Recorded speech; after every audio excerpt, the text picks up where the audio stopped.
My dad was in the Korean War era, and most of the guys of my age, our dads were either in World War II or Korea, and I just always had an interest in the Army stuff, and we all wore the field jackets in high school, and that our dads brought home from the war.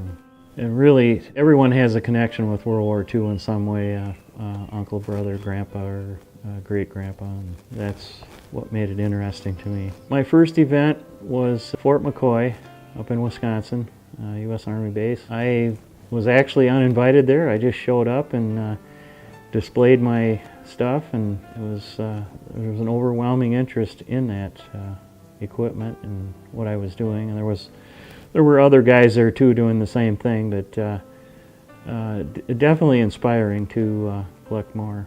I started out in my 36 pickup. I just had a small collection of Army stuff. As the interest grew in what I was doing, my collection grew, and so I went on. I built an Army truck to haul the stuff, and I camp in it, and I made it go 65 miles an hour. It's the G506, produced by the Chevrolet Motor Company. Actually, Janesville, Wisconsin GM plant produced those trucks before Pearl Harbor. How long did it take me to restore my truck?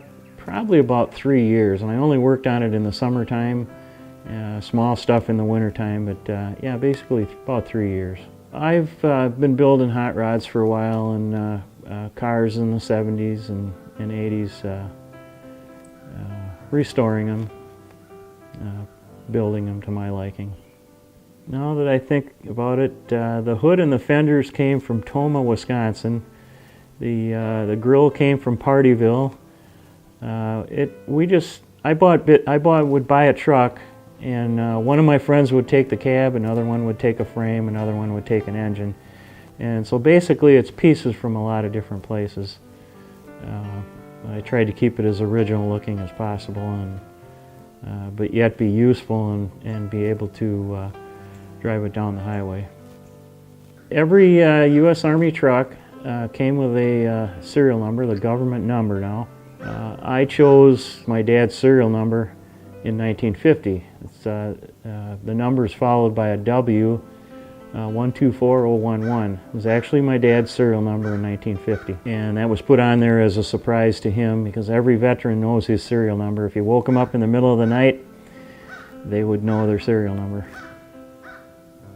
The importance of what we do is to honor our veterans, past, present, and future, and our World War II generation, because they played a big part in supporting our soldiers at that time.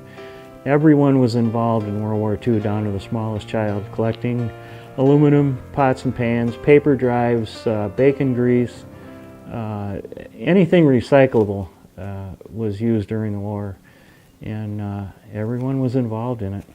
That generation, hence the name, the greatest generation.